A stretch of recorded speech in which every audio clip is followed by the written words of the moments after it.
out like 6:30. God, ridiculous.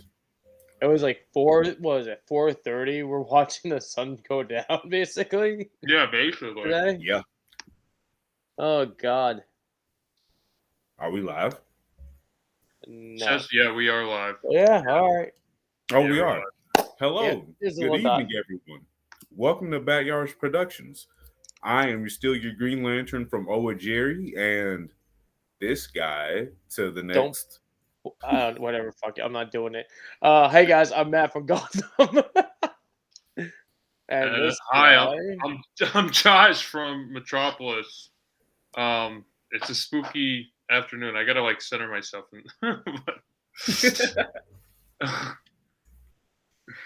And here we have everyone for tonight's episode. But before we get into everything, as usual, we start off with BS, Batman, Superman, or just any movie and news at all. Does anybody have anything? The one thing I have is Henry Cavill's Superman Man of Steel 2 is finally been officially announced. That's actually gonna happen. So it's greenlit now? Yeah, that's greenlit. I think they're looking for writers, so there could be a chance that something could go wrong and nothing will happen. But it has been announced by like a bunch of news sources like Rotten Tomatoes, Comic Book, INTL, Wow. like a bunch of different like reliable news sources. So it's official. I think Henry Cavill's agent is the Rock's wife. I'm pretty sure. I think that's where he's getting the good graces from, like with Dwayne Rock Johnson, because he's obviously Black Adam. I think they've been talking like back and forth for years that eventually they want those characters to fight, like Black Adam and Superman. So that's what's going on, I guess. Apparently that we're going to get a Man of Steel 2. And I have a feeling that Henry Cavill is in the Black Adam movie somewhere. I have to double check that, though. I'm so glad that finally got greenlit. Yeah. Like the other day, I went back and was looking at Man of Steel again. I'm like, they need to go ahead and just give this the second movie that we all want. Were you watching it? No, I was. Well, I guess I was watching a little bit of it because I forgot that I had it digitally. Yeah, I haven't seen that in years. I'd probably only would watch it basically for this podcast. We're gonna watch it. I like Henry that's the Cavill biggest news I Superman. have. Yeah, I think he's good. No, I don't think he's bad either. I think he has the potential to be a really good Superman, but I think the writing could be better for sure. I think I said that. I think I said that many times before. Yes, you have. Yes, you have. Yeah, like for me, I have that me and Jerry are finally done waiting. We forgot to bring this up last week because Chainsaw Man landed on last week on Tuesday, and we didn't talk about it at all. Me and Jerry are done waiting for our Chainsaw Man manga TV show that's came out, like the new anime that's dropped last week. So we're on episode 2, and we're finally got one of our favorite characters finally showed up in the episode, and does what she does best. So it was so good. It's so great. It's not bad. Power did great. They have good voice actors for her. I still want to see how it goes with dubbing, but I am not ready to see the rest of the show. Oh God, Chainsaw Man's gonna be a pain in the ass going down forward. You're telling me something about like seeing the animation for what is the Bat Devil? Yeah, it's just getting me closer to the basically to the point of where we're going to start seeing the complete sadness of the show. So I don't want to go any further. Why would they do that? Chainsaw Man's an adventure about a man and his dog. Yeah, I remember that's how you pitched it the first time. Yes, no, it is. It is a man adventure of a man and his dog, and it still continues even in part 2 that's now out and drops the same day as the episode drops. Around the same time, actually, for me, because the manga drops at 11, then the anime drops the new episode at 12. So it's like kind of back to back, depending on when you hit it. Basically, read it and watch it. Oh, I also had a little bit of news that tied into what you just said, actually. Oh, but this is unrelated BS. I wasn't gonna say, but I'm gonna say it now. So the writer for Chainsaw was like hands-on in every aspect of the show so far. Really? I didn't know. That's why he was on the 2-week schedule, because he was working with them to make sure everything came out good. Oh, okay. So we're back to 1 week because now it's over. Are we gonna have a break? Probably. Okay. I was gonna say, if it's basically fucking done, fuck the break. Just keep on going. Maybe give us maybe a week off. Wow. It kind of ruins the flow. And I don't want to wait for my depression. So, just to correct myself before, I guess Danny Garcia or Danny, I'm probably saying that wrong, is The Rock's ex-wife, but that is Henry Cavill's agent. So, so The Rock's I think that's where the connection is. Yeah, that's still not bad. The connection is. Yeah. So I think that's like where the good graces is coming from, because like Dwayne "The Rock" Johnson is the highest paid actor of this day. So like I think he has a lot to say. So I think we have good something to look forward to with Henry Cavill. You got a solid foundation. Yeah, exactly. But the little bit of BS I had is Regal is having another $5 mystery movie on November 7th. Okay. I was really blown away and impressed with World's Greatest Beer Run that I'm like, you know what? I might take a gamble and see if I can get another good movie like that. God, is there any information like that's put out there of this yet? Nothing? No, like how much runtime, what rating it is? All I got was the notification saying that they were doing another one. Okay, now I'm about to check my app. The Apollo Creed movie series is getting its 3rd film installment. I just saw that. Okay. Oh, really? Jordan. Yeah, I thought that was pretty neat. The Creed movies aren't my favorite, but I like them a lot.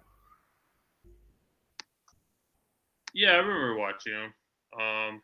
They're pretty good. They're pretty good. Yeah, I think they're worth watching. They're decent. Yeah, I remember Sylvester Stallone was really good in those movies. Let's see what else. And then the last bit of news, which has me the most excited, we mentioned it before with the Resident Evil episode, but Silent Hill Games is officially holding a press conference to talk about games they have moving forward into the future. Yeah, I just saw that. Jimmy just sent it to us in our freaking group chat that we have. Yeah, I saw that news literally just earlier today, or like late yesterday, and I'm just like, yes, finally, another good scary game besides Resident Evil. We'll find out. Fingers crossed. Well, they keep trying to do a secret. if they try to pull the crap they're pulling last time with their game, then I'm not gonna have fingers crossed because that fell apart pretty freaking easily. I'm hoping that they come through strong because the old Silent Hill games very, very spooky, very scary. Like I've said before. Mm-hmm. And the AI that they put with the story for that game would be such a breath of fresh air in an oversaturated market right now. I haven't seen like really any of those movies. Like, so I don't really have much of an opinion. I'm sorry. No, it's all right. Yeah, maybe sometime on the show. Hey, we all get around to things. I'm trying to think, is there anything else I have? I absolutely have nothing. Yeah, I think that's really the main one. I think that's it. Mm-hmm. There's not too much happens in the pop culture world that fast. Oh, guys, remember last week we kind of talked about Cartoon Network dying? It's not dead. It's not dead. It just changed to a different program. Basically. That's kind of what I figured. It's like them and Warner Brothers Animation conjoining or something, right? Something like that. Something stupid. So. But like, thanks to like the spread of Cartoon Network is died or something, they've started like throwing out all their projects or like hints to up and coming projects. So, are they just changing the name, or like, is there still going to be a Cartoon Network studio? Like, no, it's still Cartoon Network. Okay. I don't think there's going to be an immediate change, but they probably will do one. Yeah, that makes sense. Okay. I mean, Cartoon Network stopped putting out good cartoons a long time ago, so they basically have been dead in the water. Well, thanks from the news that Jimmy and Latrey have been telling us, we're getting a Powerpuff Girls reboot, but in the style of what we had when we were kids. So we may get that back, and then Foster Homes for Imaginary Friends is getting kicked back on again. But this is back. What this takes place with Max, like a grown adult, and it looks like he takes over or like buys the house or something. I don't know how it's gonna work. That's gonna be kind of interesting. That's like how they did what was it? All Grown Up, the versions of Rugrats. Oh God, don't bring that up. Oh yeah, I forgot about that. Can never die. So the Powerpuff Girls are gonna be like teenagers now? Is that what we're getting? Wait, what? No, Powerpuff Girls are gonna be like basically it's gonna be rebooted and made as like the show we had when we were kids. They're gonna stay the same. Oh, so basically, it just feels like it's gonna try to continue off of that branch of that show again, or just try to pick back or just redo itself in a way, but in the same kind of art style. But then we get the hints from Cartoon Network that's dropping like, oh, here's Plank. So we're getting a Plank freaking a new what's it called? A new Ed and Eddie maybe coming around. Or then we got Mr. Van in like a weird location, but I don't know if like a lot of these like pictures that we keep getting look like they're more like Halloween-y style, and it looks like you're just like throwing us shit for this to throw like feed our brains that make us think that they're bringing up stuff. But it's kind of right. I don't know. It's Cartoon Network. After the 90s, Cartoons Network became a clone. It wasn't the original. Yeah, true. That's true. That's true. I can't say this wrong. Well, it became I don't know. In the comments. I think Cartoon Network is gonna try to pull a fast one on us. What do you mean? Feed us some good shit, then drop ugly on us? Yeah. I can see They're it. going They're kind back of for the fishy. stuff that they knew was popular, have worked really well, and are going to try to recapture what they did. Jerry, Flapjack's coming back. Please don't. I hated that. Did you? I never really watched it. I just like have I vague hate memories of a couple episodes. I wasn't like one of those people who really watched it. I watched it kind of like almost like every other day, but I just heard a rumor out there that Flapjack in an event in what's it called, Adventure Time. Supposedly the rumor has it that they're connected somehow. And yeah, there's a rumor because supposedly the barber shop talks about an island of candy, and Princess Bubblegum lives on an island, or lives on an island of candy, and I saw supposedly that. That makes me so mad. so they're supposedly connecting this whole thing that the candy shop owner went there, visited, and seen of this place, and all talks about this fucking place because he won't shut the fuck up about it. When they made Dragon Ball Z Kai Cartoon Network, oh my god, yours was dead. Oh, do we consider that on Cartoon Network? That was like Toonami. Is that like that's like a kind of like a it's a side Toonami's brand a thing. subsidiary. Yeah. Yeah, they did like replays like of old shows, like old animes. Yeah, that was like more Toonami. Mm-hmm. But it was like a off branch. Like it wasn't like yeah, it was still Cartoon connected. Network, though. Yeah, it was, but like it was like it had a cool like yeah, we're getting the fuck off Cartoon Network. We're going to this channel now. Yeah. Kind of vibe. Like it just disconnected to bring us these other shows, then reconnect us for like a good another 2 hours, and Adult Swim kicked back in. Yeah. Yeah. But I guess if nobody has any other news, No, not anything not else really. you might have forgotten. That's about it. I feel like I'm missing something, but that's all I really can recall right now. Well, we're gonna move right into the short, which is episode 1 of The Mask cartoon from 1995, and I want Matt to take this one. Okay, cool. So basically this and like okay, so the way of telling this, like it kind of feels like it conflicts with the movie a little bit, but because it feels like it takes place right after the movie and stuff. But so okay, so wow, the show starts off with everybody like it does the whole like basically the intro. I remember the show pretty well back when I was a kid.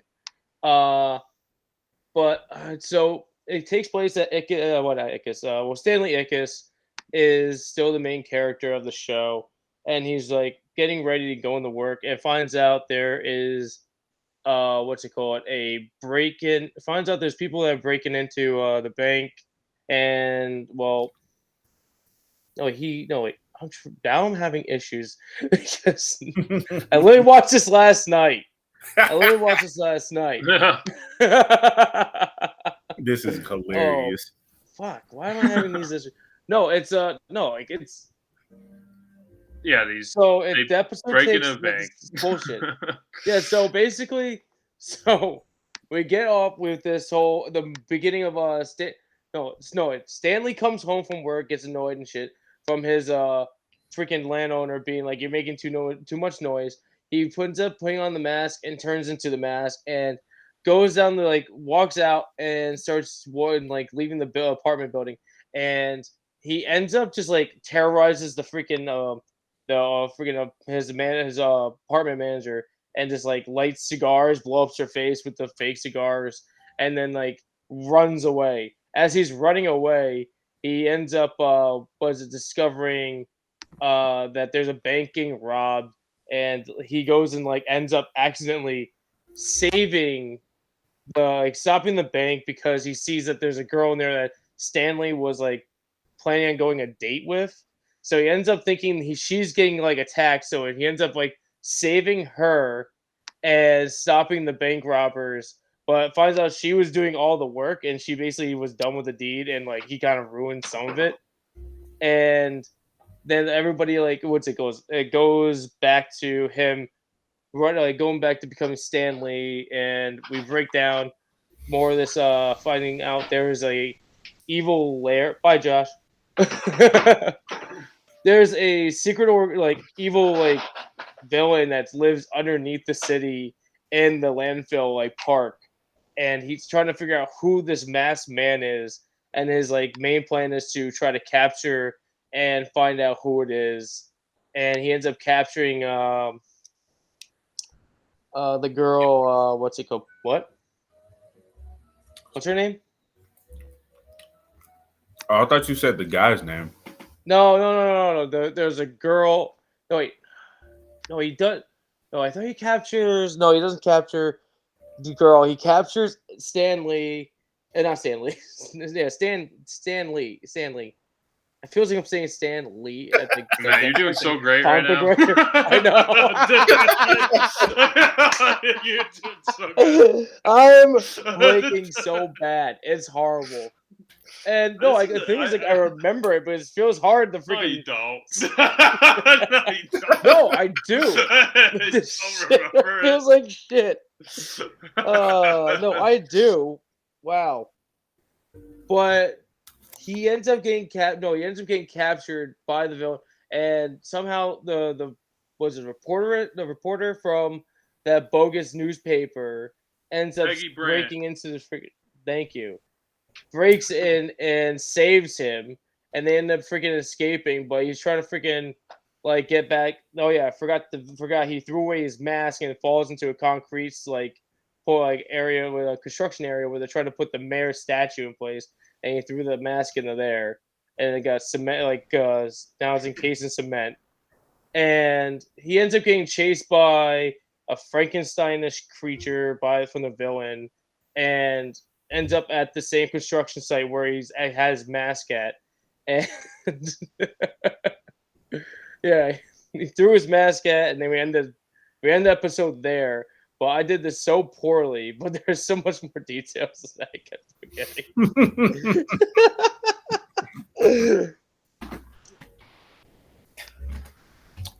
That was a great that Frankenstein creature that you were mentioning, his name is Walter, and he's actually originally in the comic book series. And he's trying to combat the mask the whole series, I guess, because he's this immovable object, and the mask is the only one who can face him on an equal level, because Walter's basically Matt was saying Frankenstein and Solomon Grundy, and he likes, I don't know, he's a very disturbing character in the comics. He cuts his face in the comic book, he just shreds his face with a knife just cause for kicks, and nails a smiley face in his hand. The comic book is fucked. It's very fucked. Yep. And that's why in the cartoon, he has that big scar in his face, to allude to that, he cut himself, like he did in the comic book series. Jesus Christ. So it's it's kind of they took both from the movie and the comic book and kind of merged it into one thing. It's definitely more kid friendly and fills the gaps of the Jim Carrey universe more so, but they do kind of take the likeness of the cop character too. I forget his name, but he looks more like he did in the comic book than in the movie. I have to look that up, what his character name is. But they did take some character designs more so from the comic book than they did from the movie with some of the characters, especially the cop and Walter. Oh yeah, Calloway, Lieutenant Calloway. So, yeah. This episode was everything I thought it would be and more. Because originally I was gonna pick Freakazoid for this. I was they're both They're both wacky and basically the same thing. But I saw there was a cartoon. I'm like, I do not remember watching this cartoon. So I'm watching this and I'm thinking to myself, this is so ridiculous. As a Stanley Ipkiss from the cartoon, I imagine is just like that. That's what I think of. I don't think of Jim Carrey. I think of him because he's like, okay, I want to do good. I don't want to do good. And I'm like, well, what do you want, man? Yeah. The way they did this character, like the Stanley Ipkiss in this, was a pretty good like take from the movie. They had the look, the way he acts, and to the basically to when he turns into a mask. They did pretty good transition to it. Yeah, I think it's hits home from the movie pretty accurately. Like it seems like a continuation. Oh, it does. Yeah. It definitely freaking does. So Matt, you've seen this show before. Like, how much do you remember of the show? It's like blurs and like it's like basically in like so like I watched it like maybe like shit like maybe 25 years ago, man. Oh god.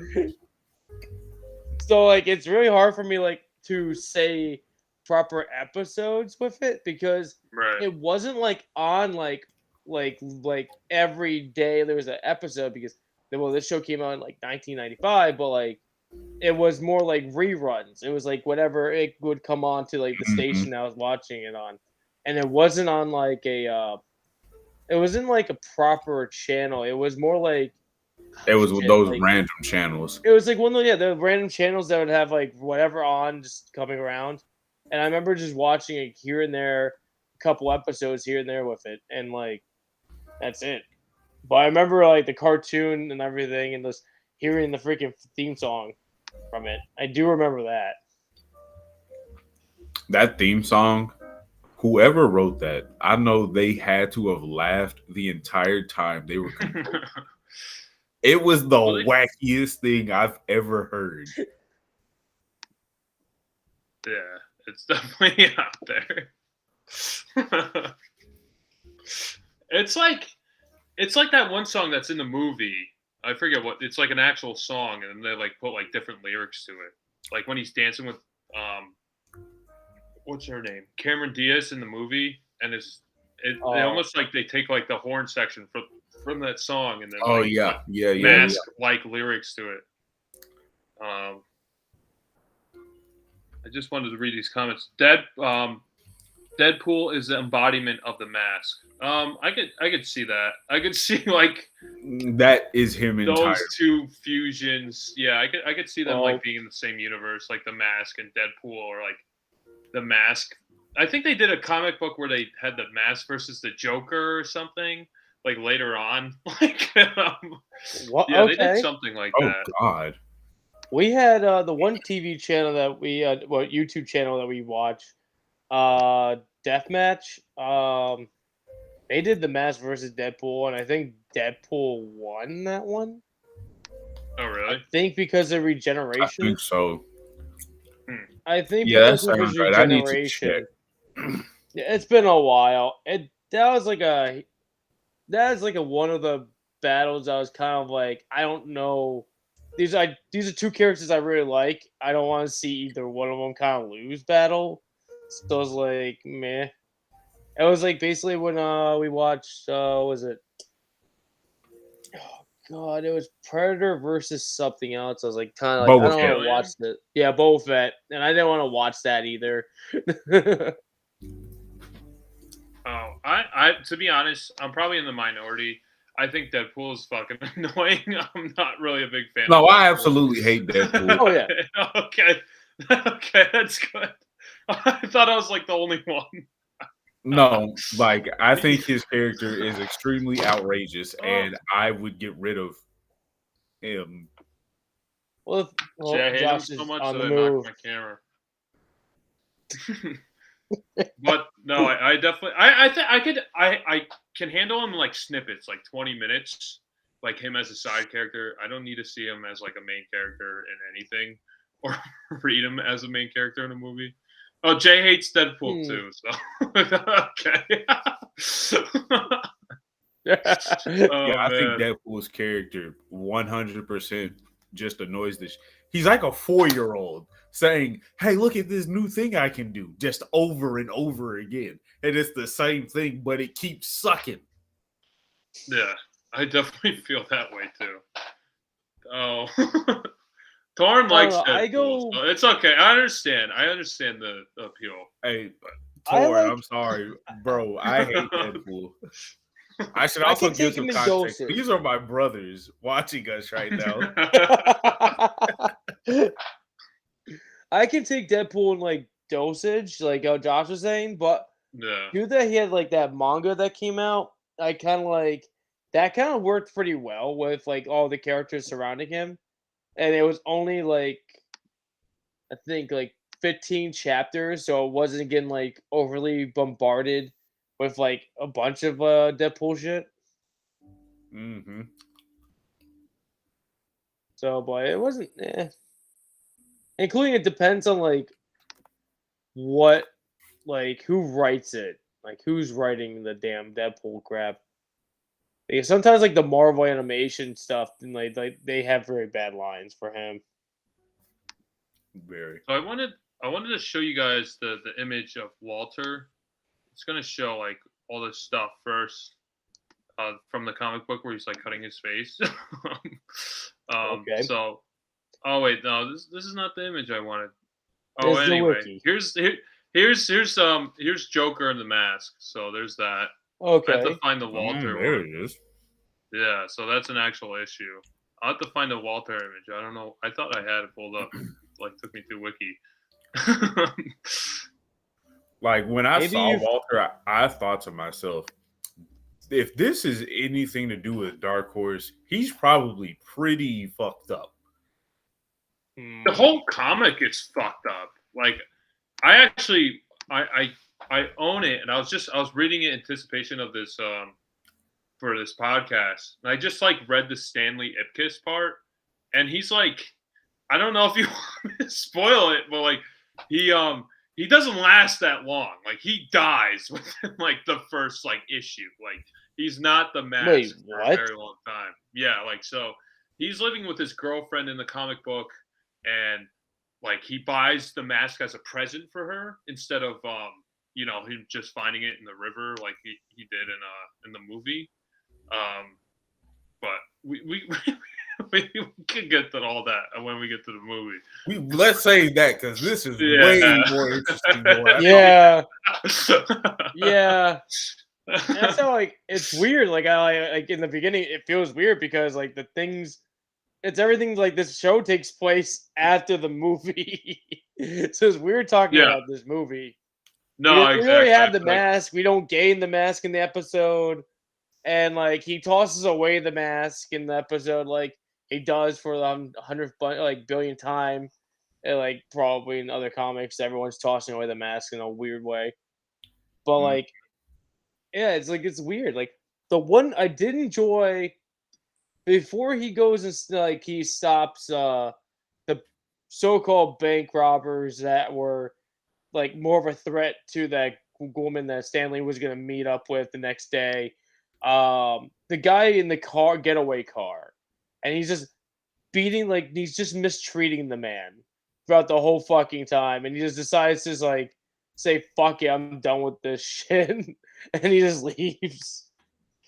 Yes, I thought that was number one, something I would do because I'm not getting paid enough to deal with this crap. So I'm leaving.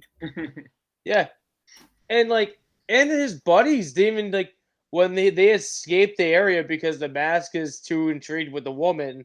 They leave and they get in the car. They don't question, like nothing. Like, where's the bomb? Like, whatever. Get in the car. And like they get in the car and they drive away. And like, they didn't question shit. Like, why is there a hole in the roof? Why does the car look like crap? Where is the getaway driver? The main And why thing is it that got parked on me the stairs? was how casual they were when they got up. They weren't like, question anything. They were like, you know what? Fuck it. This is a easy fucked up. Yeah. They were like, this is an unusual thing. I'm probably never gonna come here again. True. Oh God. Stanley's car afterwards the next morning. It gets out of the freaking car, and he's still holding the door and everything. It's basically the loner he gets in the movie, and I don't know why he still has it. Broke down. Yeah. Well, I don't know why he still has that car. We can't even talk about it. We can't even talk about it. Because the movie takes place before the show. So out of place. This is. We're going. Oh. But yeah, it's basically he's kept the loner from the movie, but then the loner is not even his car, and it gets destroyed in the movie. So I don't know why he's driving that around anymore. Well, and I guess at the end of the movie, he gets the mask. He's just like, even though he throws it in the river, he's just like, yeah, I'm gonna take it back. Even though at the end of the movie, Charlie is like after it. And where's Cameron Diaz? Where's Cameron Diaz in the show? Yeah, why did they get rid of her? One night the mask came out and went on run like a muck on the streets, picked up like 3 or 4 girls, and that's the end of it. That's the end of relationship. So, go ahead. Go ahead. I had a different, I had a different point I wanted to bring up, but if you had something, go ahead. Oh no, I was just gonna play off Matt's bit. I was just gonna say, or maybe the mask went out and abducted 3 or 4 girls and did weird shit to them, and she was like, "Fuck this, I'm done." Probably, or insisted some weird shit. We can go all day with the mask and this crap, but I do see comments here. The Punisher is a top tier for anti-heroes. I would say, yeah, I definitely would throw that. Like, he is a top tier there. Punisher's low tier. Oh, really? Really? Marvel Universe the best. He did. He fucking did. But he is the now. What is it? Isn't Punisher like a Ghost Rider now? Also, yeah, he's in a cosmic way? Ghost Rider. So like he's fucking top tier now. He's fucking cosmic shit. No. They just need to make a good TV show. I feel like they just need to make a better TV show than they were going with the Netflix. Because Netflix kind of fucked me up with Punisher. That's the problem with that. And then we get Christian Bale noises like for like half like an episode here and there when he's a Batman. You're low tier.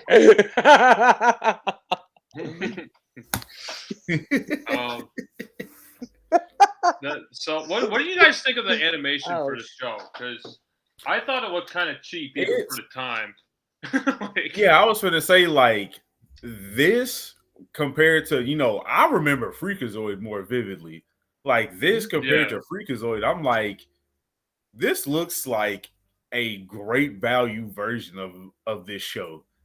Like they didn't have good frames and cells for the transitions, and it almost seems like they rushed the first episode itself. I remember you texting us saying it was a 2-parter. I was like, yeah, maybe I want to watch it. But after I watched the first episode, I'm like, no, I'm not watching. If I watched any more of this, I feel like I would have punished myself. I did watch the second episode. Just like it ended on a cliffhanger. I'm like, how's he gonna get out of this one? And then like a freaking like steel beam just swings out of nowhere, and he just grabs onto it and gets out of the concrete. So that's how he gets out of that situation. It's like random as hell. And it doesn't make any sense. Was the concrete still wet? No, it was. I guess it was dry at that point. Okay, his legs have been gone. It's fucking like it'd be his knees. He would have dislocated his arms. Yeah, he'd be fucked up. He dead. So did you watch the second part, Matt? Did you watch the second part? No, I didn't. That's what I'm asking right now. I'm the only one who fucking watched it. So Josh went above and beyond. This is why he's an amazing co-host. He steps up to the plate. Well, I asked Jerry. I was curious what happened. I Hey Jerry, do you want me to watch the second part? And he's like, screw it. We can like not deal. We can just do the first episode. Don't worry about it. And I'm like, all right, cool. Why not? All right. No, like, you sure Josh like watch both? And he's like, nah. Let's leave it. Let Josh give us insight. That's fine. I probably would have watched it regardless because I was just kind of curious about the cliffhanger. It kind of like at least like made me want to watch it. You know, I understand why you didn't watch it. It is like one of those like cheap old '90s cartoons. Like it's not super cheap, but it's definitely cheap. Like Batman the animated series was out at this time, and that looks amazing. You know, so like phenomenal. This doesn't really have. They just took the lowest budget they could for this show and ran with it. So, I mean, it does add a charm to the show, I guess. Yeah, but yeah. Whatever. This is like the same time where like. Oh, do you guys remember the Timon and Pumbaa TV show? It just felt like that kind of like bullshit mixed with like a crappier edition of like All Dogs Went to Heaven, All Go Heaven like animation look to it that they got like maybe like the second. I think in the second movie they got kind of more lazier with the animation with it. It just feels like the people look is like got mushed together. It's like around the same time where like Jim Carrey was getting all these cartoons. Like he had The Mask, and there's that Ace Ventura show at the same time. Yep. I think I was just looking at images. I think there's a crossover. I just saw like Ace Ventura with The Mask, so I guess there's a crossover episode. And then there's a Dumb and Dumber show too. So like all at the same time, there's like these Jim Carrey. When was there Dumb and Dumber? Well, those were all his biggest roles. Yeah, True. Bye, Jerry. Josh, you slid him off. Wait, what did I? Or disconnect. He's not here. Jerry, come back. Bye, Jerry. You've been disconnected. What did your brothers do? I just looked something up.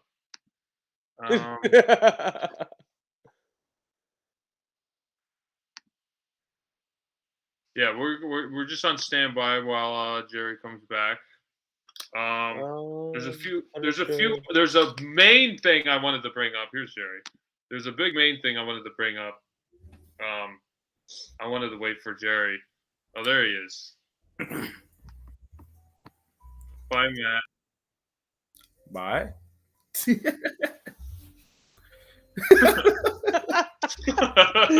fix the order. You play with this too much now, Josh. You know this too much. So the big thing I wanted to bring up, the baby. Did you guys catch the baby scene? That's the first part, right? Yeah. That was very uncomfortable. So yeah, we just got it fixed. Scene, and it's like Stanley is watching this baby. He's babysitting this baby in this moment, and the dog Milo is there, and like he's just kind of thrown in a situation. The baby accidentally puts on the mask, and I was like, "Oh my god, this is the Mask 2. This is how they got the idea." I said the same thing. I literally had I had a bad flashback to like that movie. I'm like, we're getting the Mask 2. No. But this movie came out. The movie came out afterwards, like years after. When did the Mask 2 come out? 2005. 2000s. Yeah. Oh, so even like later. Yeah. So like I saw that, and I'm like, they were not original with that idea. Because you said something. I'm glad you brought up the baby. So when Stanley Ipkiss transformed into the Mask, did you guys notice in the frame where he pulls the hat down, his gloves turn green? Oh, I didn't even notice that. No. I didn't even notice. Yeah, like it's straight up like there for a solid 2-3 seconds, and then it just fixes itself. I'm like, they did not care. At that point, I was just purposely looking for errors that they put in, and my God. Yeah, you can definitely tell. It was like cheap animation. And then seeing the baby wearing the mask, and the mask's face is on the baby, is like not like a changed face. It's just the mask on the baby's body. It just kind of fucking like creeped me out. and all that shit. I didn't like that. That was a weird thing. I didn't like that. Yeah, it did remind me of that movie. It creeped me out in the movie too. Well, the thing is, like, I hated that. I've seen that movie.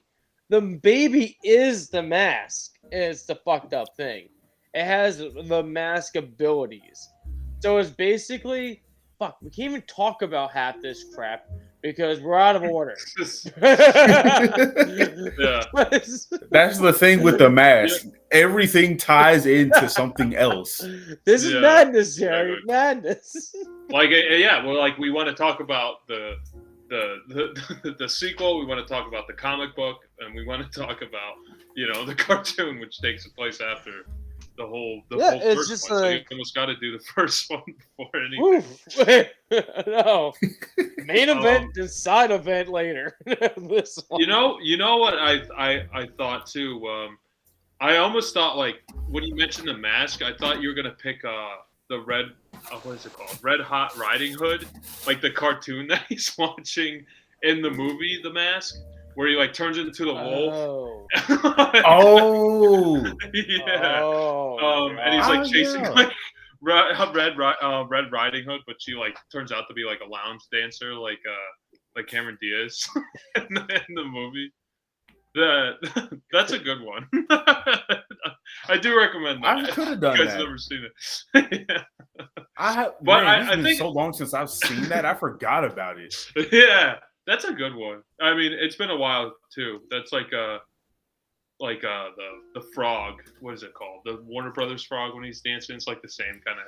Oh my baby, oh my darling. Yeah. Good time, girl. What is his name? Oh, I can't think of it now. Yeah, I don't remember. I missed that episode. I need to watch that again.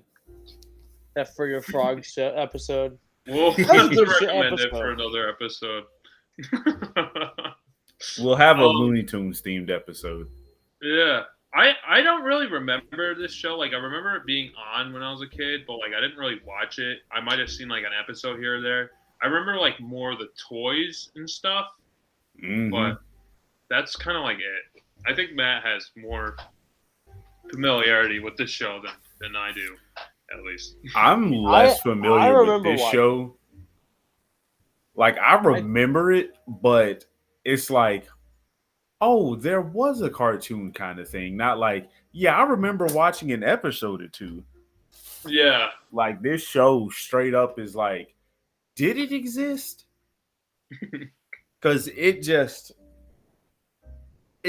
it came out at a time where there was a lot of other really good cartoons showing out. Yep. Yeah. So it's like, this ones. would easily get overshadowed. Like you said, Freakazoid basically fills the same void, and it's better. It's better than way better. And that's Spielberg. Yeah, Spielberg produced that. Yeah. Oh, so I'm looking at the Dumb and Dumber cartoon came out in 1995. Jesus. So like literally how bad is it? It looks bad. Jim Carrey like did not miss a check. Yeah, it looks like the same animation as like Cow and Chicken. Like, oh god. What? Let's see if I can. Wait, when did Dumb and Dumber come out? When did that come out? The movie came out in '94, the same year as The Mask. Really? Holy fuck! All right. Why do I feel like we watched like when we watched that? I felt like it was like I thought that's when it came out. Dumb and Dumber when we watched it for some reason. That's probably just when it came to VHS. Oh god. VHS. Boy, those things were awful. All right. Yeah, I'm gonna show my. If you don't treat them right. So here's Walter cutting his face. So that's where he gets his scar. Let's see. This is what he looks like in the animated show. So you can kind of see like the scar on his face here. Yeah. Jesus. Here's the Dumb and Dumber cartoon. I'm glad that I don't remember this. I'm glad I skipped this one because that does look like Cow and Chicken's animation. It does. Oh my god. Right? He looks It like doesn't look good. his chin was balls. He had a Yeah, I don't know. nutsack for a chin. Jesus just- Christ, bro. Oh man. Well, that's the end of this podcast. Thanks to Josh ruining it. No, what? Don't worry, I'm we're- just giving I'm joking. context.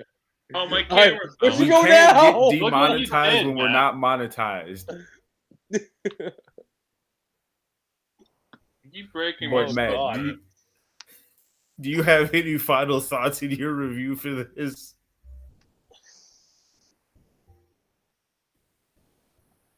Wait, It is what it is. I can't say anymore. The Mask, the animated show. I liked some of the things they did, but a lot of things for this first episode is basically copied from the movie a little bit. So I can't say that much, but like it would. I do remember watching a bunch of this and enjoying it when I was a kid, but now watching it nowadays is like I do enjoy. I like here and there stuff out of it, not the whole thing. It's a good bullshit show for me. Like I can put it on the Yeah. background and Yeah. it's just be in the background with me. I'm not gonna be like paying that much attention, and I don't know, I'll give it a decent like a 5 to 5.5 area for the show for rating. Yeah, I'm probably there with you. It's like a little bit Yeah. above average because I kind of enjoy it, but Yeah, I don't need to watch it. Like it's one of those. yeah. It's Like just you like said, you it's can just put like it in the background. I'd put it on if I was bored with nothing else to do.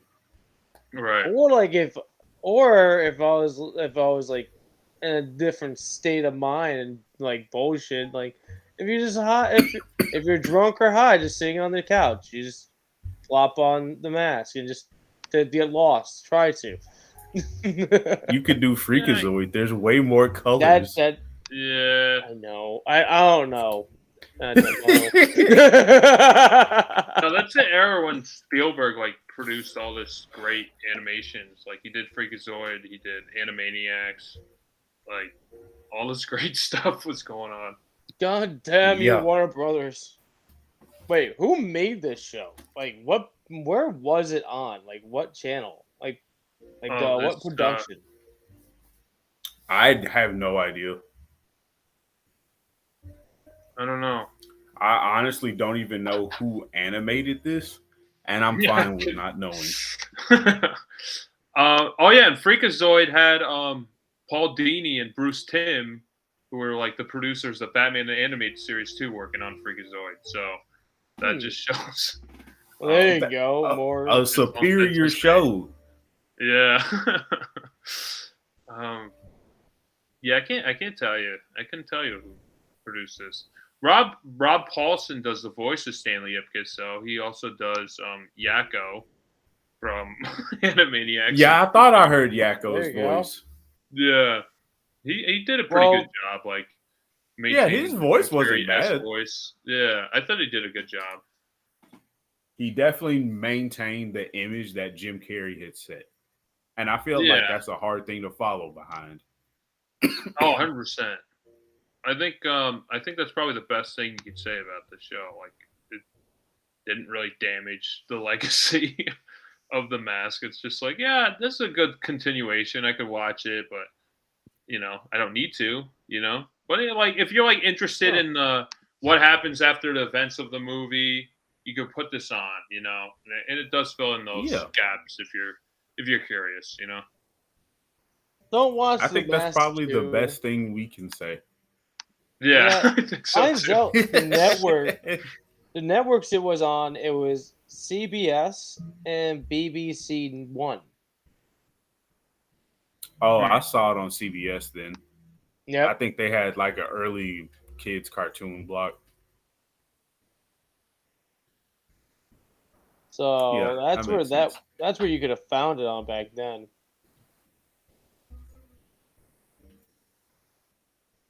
Did you give your rating, Jerry? Well, that's useful to know. Huh? Yeah. Did you give your rating? I said the same as what Crispy said. All across the board. 5.5. Oh, so yeah, 5.5. Like, it's not the worst thing that it could have been, but it definitely did not do anything revolutionary in its runtime. No, it did not. No. Like, if someone asked, like Josh said about, like, it's a good continuation from The Mask, that's what it was. And, like, if somebody asked if there's a second movie, that's the movie right there. 2 seasons worth of episodes. That's the second Mask. That's Mask 2 and 3. No, leading towards the next movie. Oh, wait for it. You just said it. There will be. God. Now you said it. Starring Joshua Lawton. Amy Schumer? Yeah. Oh no, that's even worse than what I was gonna say. I was gonna say that talk show host, but I forgot his name. Jimmy Fallon. I was gonna say Jimmy Fallon. Oh God. Nah, fuck it. Let's go with like the Mask starring The Rock, because he's in everything now. So like, oh man, let's go with that. They're gonna give it to Tom Cruise. What do you mean? He can still do his own stunts. Oh no. Let's leave him out of this. Leave him. He already looks whatever. Oh no. But we will now move on to the better part of the show, literally and figuratively. And we can talk more. The Mask, the film, 1994. And I want Josh to take this one. Do better than me. Do better than me. Do better than me. So bank clerk Stanley Ipkiss finds a mask in the river of Edge City. He thinks it's someone drowning. And he ends up jumping in the river and retrieving this mask. And he's a hopeless romantic.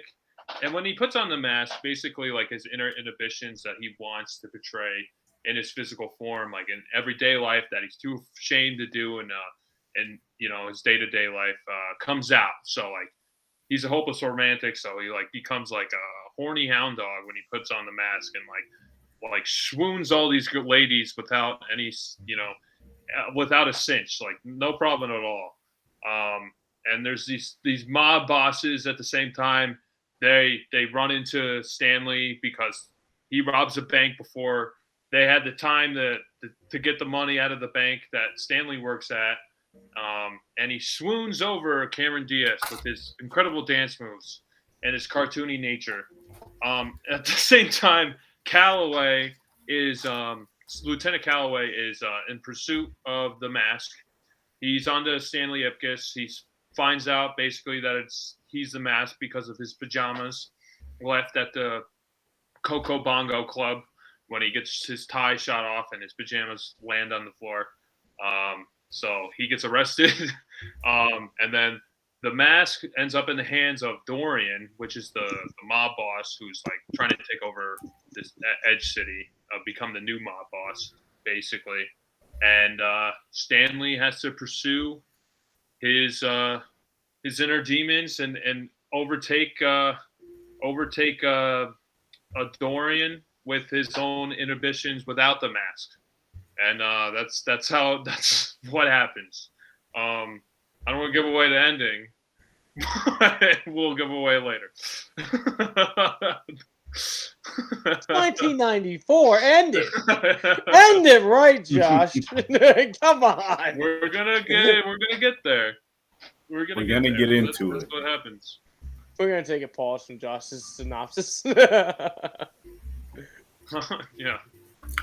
I just want to jump right in and say we need to acknowledge and talk about the wonderful dog that played Milo and its acting. Oh yeah. Oh Max. That I know that you can train a smart animal, but that dog right there, gold. That's a hell of a dog. He knew how to unlock a door and open it. Yeah, that dog is that. I gotta say, that's like one of the best movie dogs ever. for sure. Because like he picks up the cheese instead of the keys, and like Yep. you know, and a bit like that, like any dog would just eat that cheese, but like he knew to put the cheese down, you know, and like even when he's trying to take the keys from the officer, he's like very delicate. He's like looking at him. Yeah, you can tell he's actually like acting. When he's a dog. I hope that dog lived a long, peaceful life because that was some damn good acting. Because I've watched this movie probably 13 times, and I'm like, the dog gets smarter every time I watch this. Even when they're in the club and they throw the mask and everyone's missing, and here he comes out of nowhere, bites the mask, and he's just like running wild with it. Yeah, Milo is like the best movie dog. He's definitely up there. Like he jumps up, he saves him, he breaks him out of jail. You know, there's a lot going on for a dog. God, the beagle from Shiloh. What's Shiloh? Oh yeah, Shiloh did have a movie. I forgot about that. Oh God. So that dog retrieving the mask at the end. I'm not gonna lie. Yeah. He gets a mask. He retrieves, and he actually puts his head in the mask. Like how do you train a dog to do that? You know, I don't know why I'm out of focus. But I don't know, but 1 Milo, 2 Air Bud, 3 homeward bound dogs and cat. Homeward bound dogs. Because those were some good animal actors. Yeah, Michael J. Fox was one of them. Was he? Yeah, he's one of the homeward bound dogs. That's why he was a good actor. Because it was Michael J. Fox. Spuds McKenzie. What? McKenzie? Who's Spuds? McKenzie. Spuds McKenzie. I don't know who that is. Spuds McKenzie. Oh God, hold on. It rings a bell. I know the name. It's hurting me now. What about the Taco Bell dog? This is a Bud Light dog. I never seen this. Yes. I never seen this. Yes. This is amazing.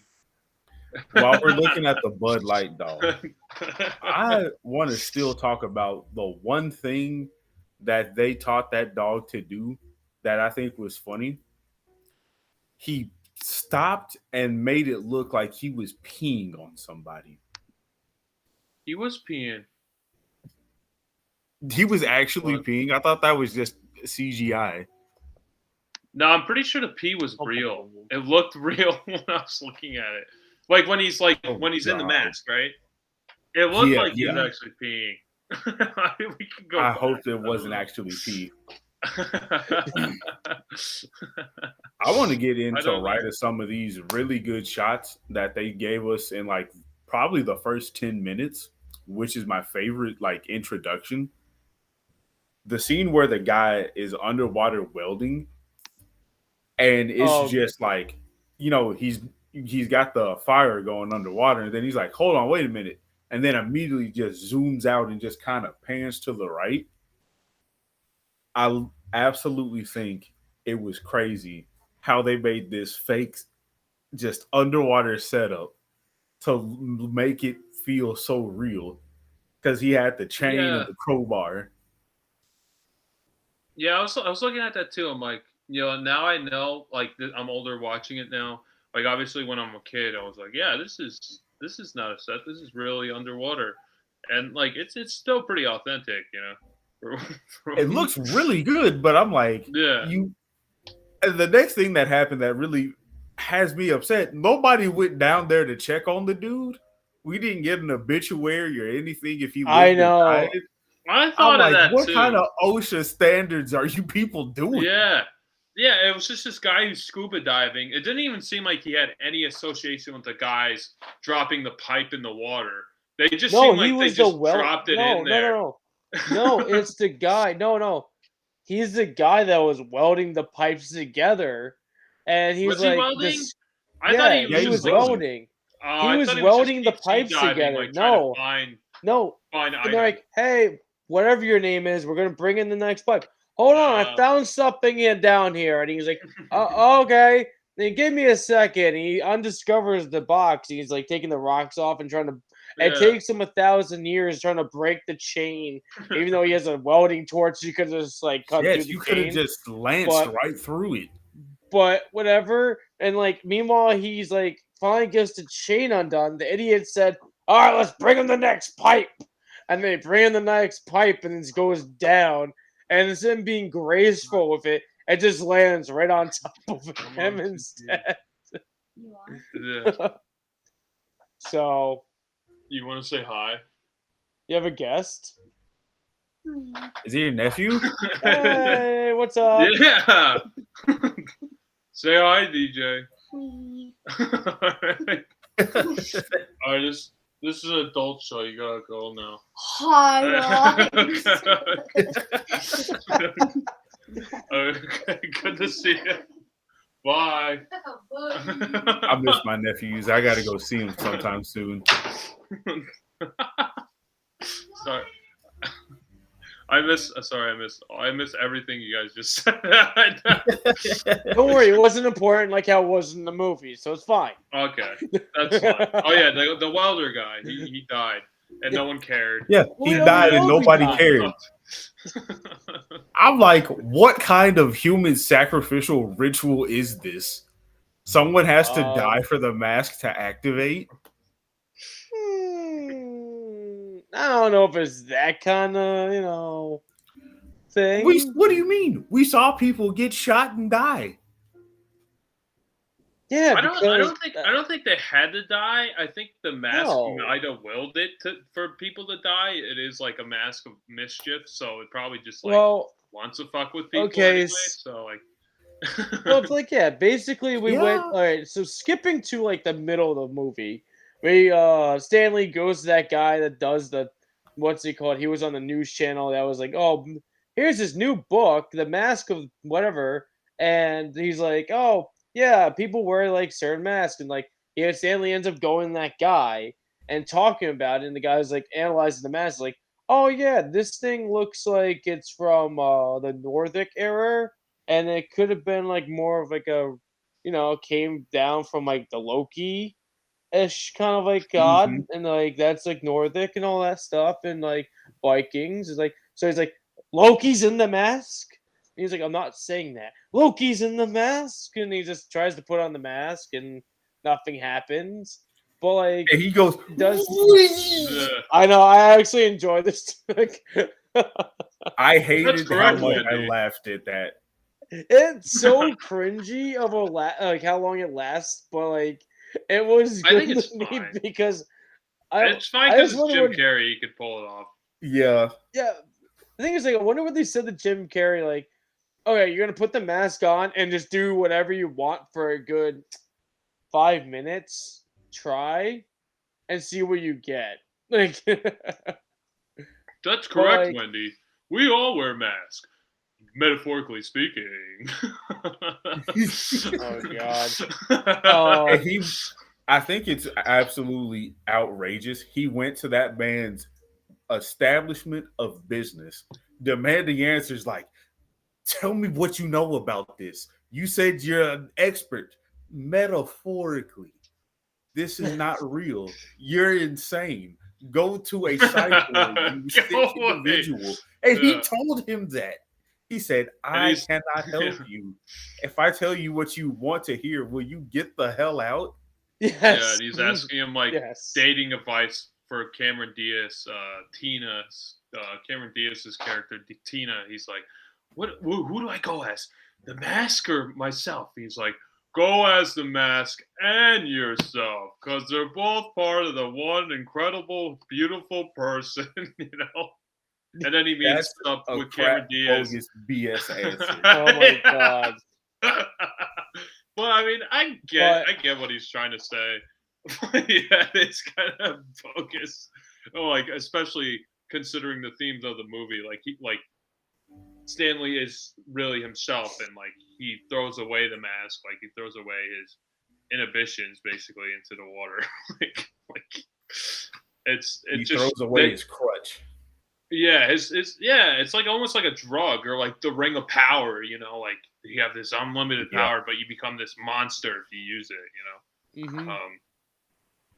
So because when Dorian had the mask and Stanley had to step up, look at what all he done. He told Lieutenant Calloway, "Don't say anything. I am very stressed out." And like, not once did he ever hit him with the gun. Did he, fire one off as a warning shot? He was like, "You're gonna take me here. I have some lives to save."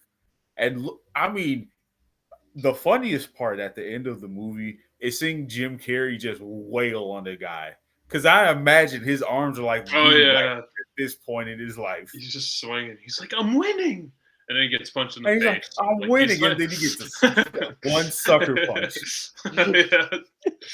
He's like so surprised. I'm doing it. Oh no. Oh god. The villain's mask form is kind of scary to me. It doesn't even look like his face. I think it works. I know. I think it works. It reminds me when Deadpool got venomized and he was just doing terrifying shit in a more insane way. And I'm like, no, don't make me relive this memory. It just looks like Lou Ferrigno, but painted green. Like a brighter green than the Hulk green. And plastic I guess. I don't know. He's definitely more square. Like he's more. That's what I mean. Plastic. I definitely thought of Goosebumps when I saw this mask as an adult. Now I could see. Okay, that. I can see like it. the haunted mask one. Yeah, the haunted mask. Haunted mask. Yeah, because I saw the mask before I saw Goosebumps. Me so too. I was like, oh, this is completely different. But now as an adult, I'm like, oh, I just watched the haunted mask 2 weeks ago. Yeah, really? He looks like he would be a face. That's a good one. Yes. I love Goosebumps. I love how cheese it is. It's so good. It's so cheesy, but it's such a valuable lesson to just scare a kid with. Like, if you keep reading comic books, you'll turn into one. Yeah. That's how it happens. I loved just the sidetrack on Goosebumps for a second. I wish the new movie that came out with Jack Black, like had the same shitty, cheesy effects as the show. Yes. Then I would have loved it. But it didn't, so I don't like it. I love every single one of those cheesy effects. Gosh, it needs the mud monster to come back. I don't even remember. We need the blob monster to attack. I don't remember the mud monster. The mud monster. Remember that one episode? It's like the kids are like in their like swamp area, and there's this guy that like comes out of the swamp, but he's like mud. And then they end up being dry. And he ends up just drying and like, yeah, we defeated it. And we're like, then it just rains again and he just like comes back to life. And he just goes on with his freaking life. Stupid. Yes, I do remember that. Can you draw a parallel between the mask and the helmet of Naboo? What's Naboo? Oh, the helmet of Naboo is Dr. Fate's helmet. Oh.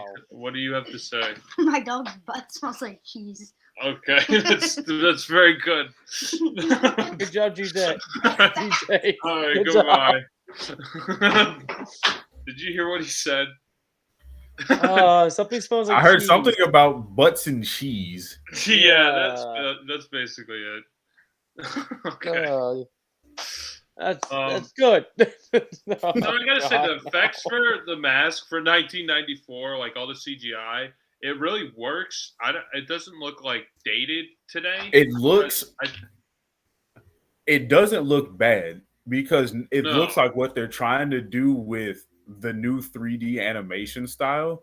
Because I remember when I was back in mass media class, and in our textbook it got to visual effects, and I saw the mask on there. I'm like, what? Well, that's weird. Why would they be talking about it?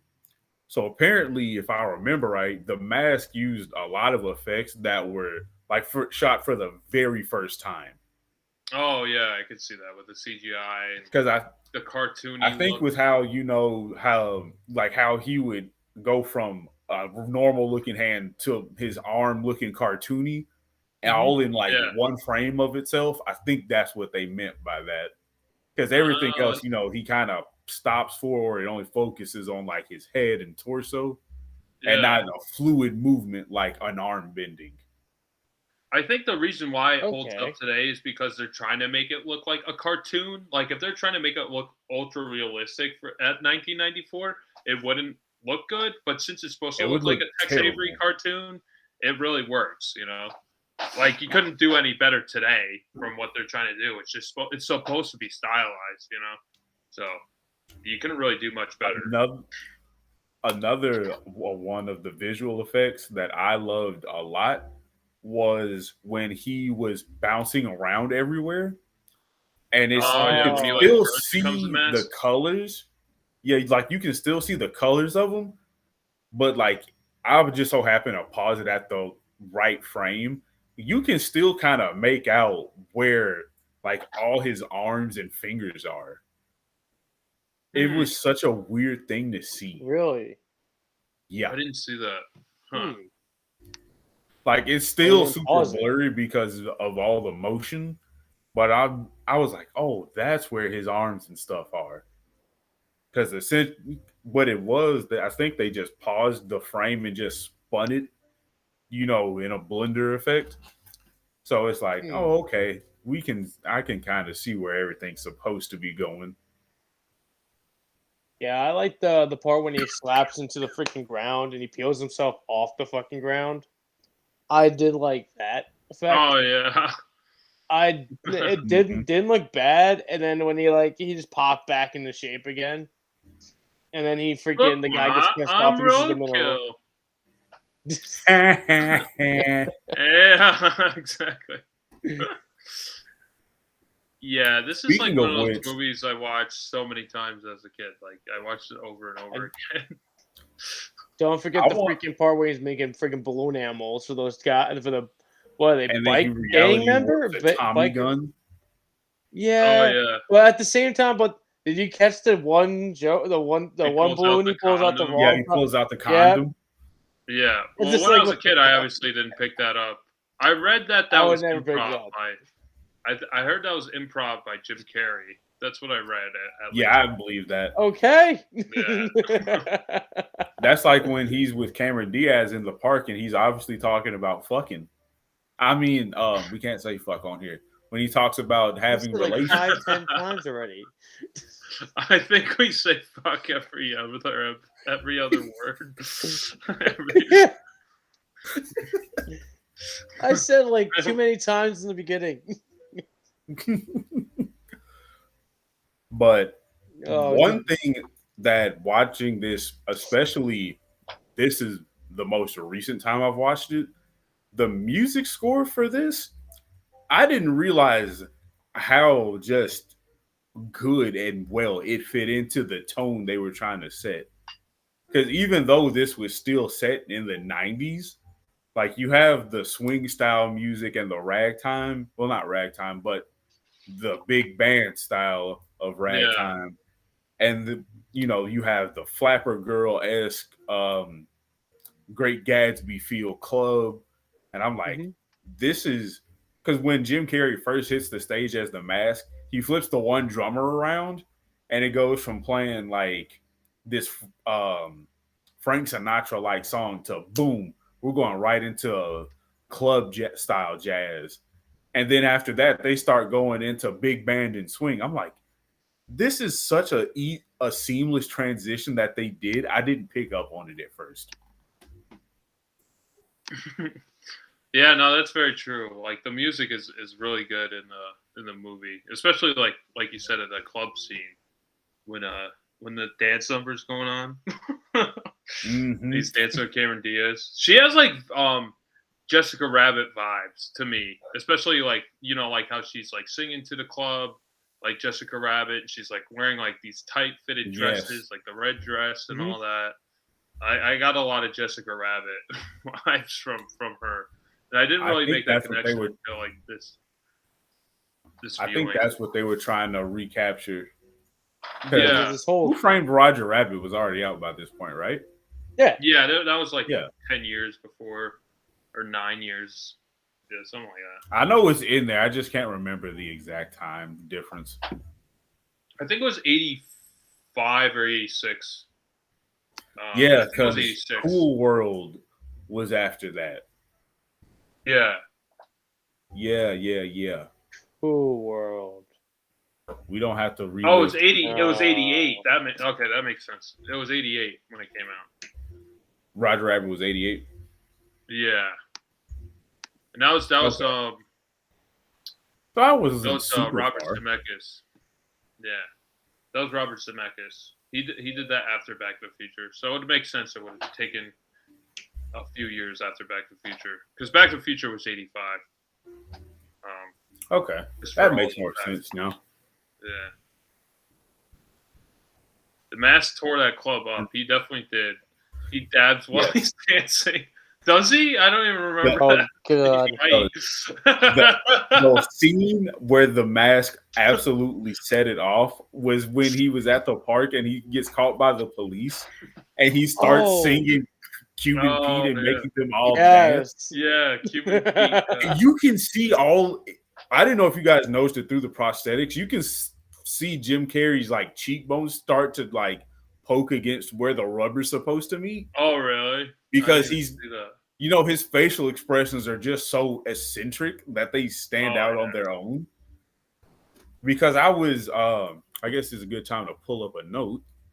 Apparently, when he was in makeup, they didn't want to put a lot on him because, Jim Carrey can make so many different faces. Oh, yeah. Like when he was the Grinch, he made that face. They didn't have to use a prosthetic at all. Oh, God. Yeah, I've seen those videos. He's like, I go to grocery stores and I do that face. And it's like, why? How? Just talented, man. I guess Jim Carrey has a thing for green makeup because he does this and then he does the Grinch like, I don't know, like 10 years later or whenever. Yeah. I mean, he did good in both roles. Yeah, he did well. I think this is more quality than the Grinch. I think I have a love-hate relationship with that movie. The Mask is 100% a Jim Carrey movie before there was ever another Jim Carrey movie. Yeah, this is like his first breakout role, right? Like he didn't really have. I think so, yeah, because he hadn't done Ace Ventura or Dumb and Dumber yet. Right. And I think he does a great. Oh, go ahead. What do you guys think the budget for this movie was, and what do you think it hit at the box office? Oh, I didn't even. At that time, budget? 95 million. I'm going with 80 million. Both of you are very wrong. The budget was between 18 and 23 million. Oh my god! What? Oh my god! I didn't. So what do you think? So what do you think it box office knowing that now? 320 million. You said 320? Yeah. Opening weekend. Yeah. Opening weekend. I'll say 580. I don't know. Matt is closer. They boxed office 350 million. Damn. Okay. And something else that's crazy. This movie was the best comic book to film movie until Joker came out in 2012. not 2012, 2019. Like the highest Wait, grossing, what? you mean? Like compared to budget? Yeah. Like just highest grossing for a comic book to film, because the only one before this was Batman. Oh man. I mean, it makes sense if their budget was that small and they made that much of a profit. I could see that. It's probably like the between like budget and profit margin. That makes sense. Huh. I wouldn't even. I wonder how much went to special effects too. Yeah, 18 million. I would say a good portion went to special effects, because a lot of those effects hadn't even been used in any other 90s film back then, right? Jurassic Park. I mean, Terminator 2, yeah, Jurassic Park, but yeah, I mean, Jurassic Park had a way bigger budget than 18 million. Like, True. Even Dumb and Dumber came out the same year. It was a budget of 17 million, and there's like no special effects. You know. Yeah. That's pretty wild.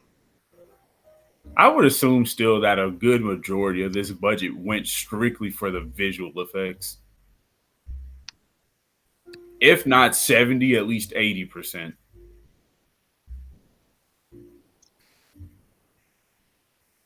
Yeah, I think Jim Carrey's straight man in this movie, what like as Stanley Ipkiss is like, I think he's really good. Like it's not like he's like that wacky Jim Carrey that you all know. Like he's very subdued and he feels like a real person. And then like when he's the Mask, that's when he has the ability to become like his cartoony self. You know. What are you guys doing? Carrot cake. Oh, thank you. My mom made it. Oh, thanks, Mom. Just a reminder, my dog's butt smells like complete donkey crap. Okay, that's good to know. Bye, guys. Thanks, CJ.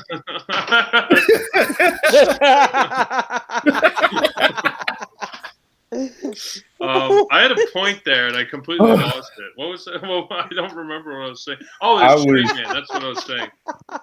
His straight man definitely is very subdued, and then like once he becomes the Mask, that's when he becomes a wacky Jim Carrey. And then like in his movies progressing, he never like seemed like he was like the everyman. You know, it was always like I'm Jim Carrey, I'm wacky, I'm everywhere.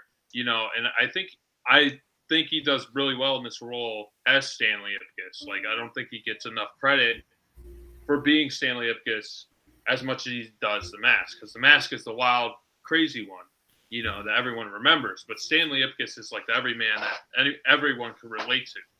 I think he does really a phenomenal job. Yeah, definitely. It's kind of weird because this is a Dr. Jekyll. What? Oh, go ahead, Matt. Sorry, it's I'm just saying, like, I'm agreeing with Josh. It's kind of weird seeing him like calm and like actually being a human being, other than being like off the walls. It is so off ways.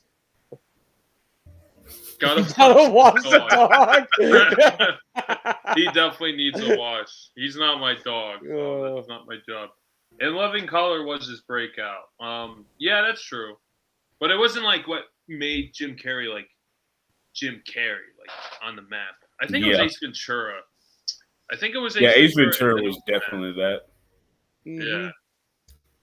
I was just gonna piggyback off what you said, Josh, with him not getting enough credit as playing Stanley Ipkiss. When it comes to Dr. Jekyll and Mr. Hyde roles, there's very few actors I can think of who can do both as, you know, to like a perfection. And in no way am I saying that, you know, Jim Carrey is the perfect actor in a role like this, but he definitely played the part, I would say, better than most people at that time would have been able to do. I think he was the perfect cast. I can't think of anyone who could have done as good of a job or better, to be honest. I can't think of one person. Yeah. Like, everybody played off the energy of the next person perfectly. Like when Dorian would be intimidating his goons, you know, everybody like 2 or 3 guys might stand up and kind of brush off and tell them, what are you guys doing? Start moving. Doyle. Or how when he gets, shaken down by the big boss, and the 2 thugs look at each other like, "Do you want to do it? Or do you want me to do it?" And then one of them just pulled out the gun and put it next to his ear. Oh God, that scene like that. I would never want anybody to hit a golf ball off my face ever. We could try it during the Gumby game. No. We can do it. That's Gumby. Gumby is making it to one side to the other about being taken down, sir. We can add no, that. No, you don't add that. Who adds that? It's part of the Rain for Rue. It's part of the Rain for Rue episode. What?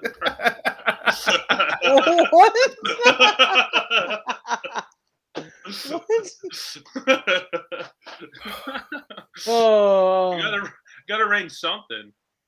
Oh my God. Welcome back. Jay's watching. I'm on TV. Wait, Jay's watching? Yeah. Hi, Jay. Hi, Jay. Tell him to say something. Tell him to comment something. Come upstairs, Jay. No, don't come upstairs. Oh my God, what's happening? Just bring up the whole house. Bring everybody up. No. Why not? Just bring everybody. You know who's in the house. Come on. Bring them up. Jay, bring everybody upstairs. I'm sorry about my brother. That's okay. Thanks, Emma. What?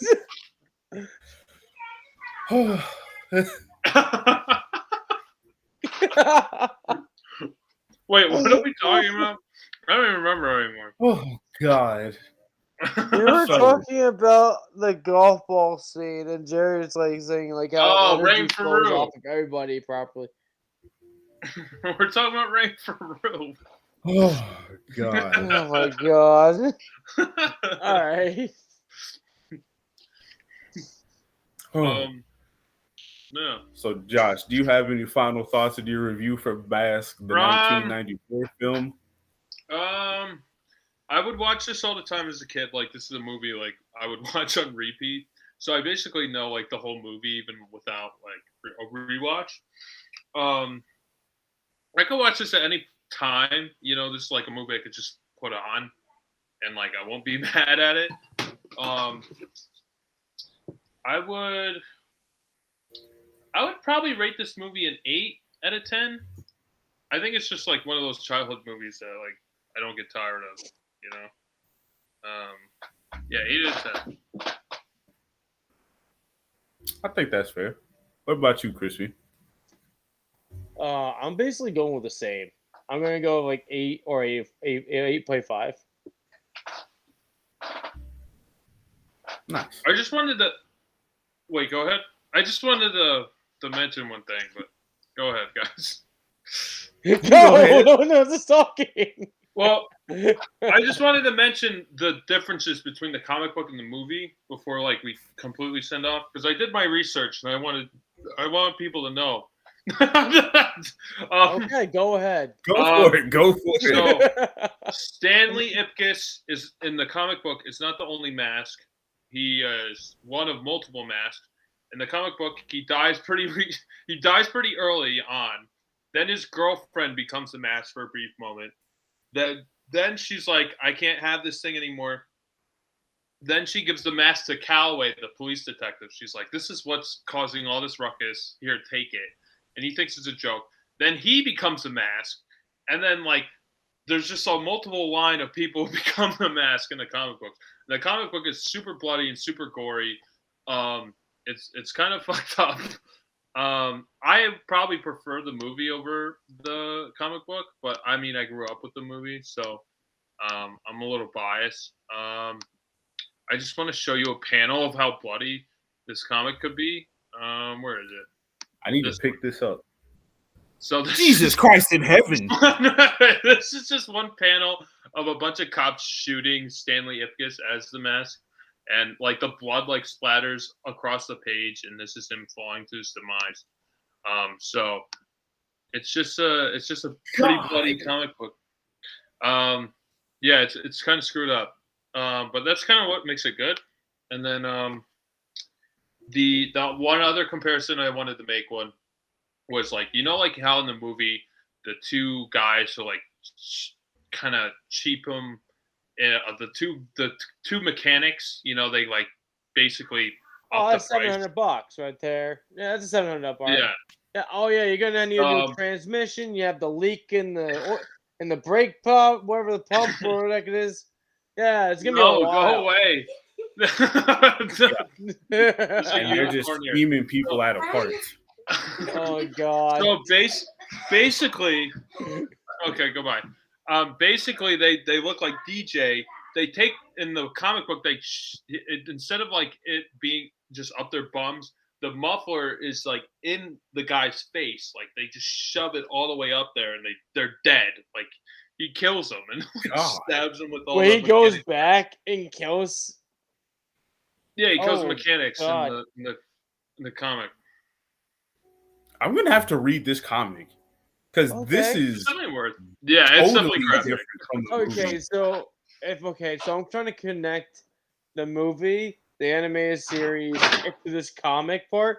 So he gets the freaking loaner car. He's still driving the loaner car, and it's been a few months now. He's still waiting for his fucking car to be finished now, and he's like, "All right, fuck it, I'm gonna go take care of this." And he ends up putting the mask on, and he massacres the shit out of them, and then goes back here. And then goes onward for the rest of the comic, doing what he had to do to get shot up and fall off the freaking building. But like, it doesn't. The one thing that doesn't make sense to me is like the masking shop. He's like indestructible. Like it doesn't make sense to me. Like how he's just like all just blah blah blah blah blah blah, and just falling off to his doom. Like he's gonna slam and come back. Like does the mask fall off of Stanley or something? What in the movie? I mean the comic. No, I mean the comic. There's some people flying around you. I get it. Get out of here! Yeah. I can't do this. All right. Oh, I don't want this. Oh, yes, you do. I really don't. I don't know what's going on. I need locks for these doors. This is why I don't come here. Guys, they're gonna hear it downstairs. No, like the mask can get bloodied up. He could get messed up, but he just kind of like heals like Deadpool. I think if you do like shoot him enough times, he can die. It's not like it's like as bloody as it can be. Like when the mask gets shot, like there's a hole through his face. He loses his eye, or like if you shoot him in his hand, like there's gonna be a big hole in it. He's gonna be able to see right through it. What the hell? I don't know. I think you could technically die as a mask, but it's very hard to kill him. In the comic book at least. After the 12 shot, bye, Jerry. Oh, after the 12 shot, he gets All right. All right, Jerry's reloading. Matt's really big. I am bigger. Aha. It's so weird. I don't know what happened. All right, Jerry, we're going to say, what the hell? What's going on? You're playing with it. All right, 3, 2, 1. We're going to go bye-bye. Oh, wait. I wanted to... Just you. Oh, it's me and Jerry. Hey, Jerry. I guess this is a sign we need to wrap this up. Yeah, I think so. There's so many children. I'm going to give this a 9. Definitely rewatching this and knowing as much as I do now, The Mask, I'm not going to say it set a standard for movies like this, but it definitely broke a lot of grounds with how small the budget was compared to the payout. Mm-hmm. This is like, when I see 18 to 23 million, I'm like, that's impossible. Even with a lot of the mannerisms Jim Carrey has, which does save on effects, the fact that he still brought such charisma, and not just him, but everybody, because the cast, I agree with Josh, is absolutely phenomenal here. And not a single person failed to do their due diligence. So I'm reading the comments right now. You reading the comic? Comments. I'm reading the comments. He's reading Josh, the your public. brother is saying mommy. Your brother, I think they're JP's commenting saying for mommy. him. I don't think that's Jake doesn't know what's him. happening. I don't think that's actually it. I think it's the kids hacking. That was JD. I mean DJ. So Jerry, does Steve talk to your siblings? Alright, just Steven, we'll ignore this. Comment nonsense. This is great. Just finish the review. But definitely The Mask, in my eyes, now has gained much more accolades for me because of just the entire process that they've been through now that I've done my research. And with that, I'm going to close us out. Josh, you want to tell them about Thursday or make that a surprise? Oh, yeah. I think we'll tell them. So Thursday, we are going to be doing Reanimator 1985, I believe. It could be a different year, but I'm just going to go with that. Reanimator with special guest SK Illustrations. He's our usual Halloween host. He's a very, very good guy, very cool dude. A lot of insight into the artistic world of things kind of creepy and occult, and we look forward to having him every year. Mm-hmm. And he comes on the show every year, so it'd be good to have him back on. What is happening? I don't know. It's funny. And maybe we can use his episode to plug a future episode. My mom wants you to mention the cake, and it's good. Oh, the cake is very good. But with that, I'm going to go ahead and close us off. I want to thank you all for hanging out with us tonight over here at BatYard's Finest. As always, I'm Jerry, guiding you all with Green Lantern's light. I'm Superman's pal, Matt. I'm Josh from sending you off, up, and away. Until next BatYard's Finest episode. I almost forgot what I was supposed to say. And we're becoming super pals, one episode at a time. Yeah. Who's a vampire? Good night. Hi, everyone. Bye. Good night.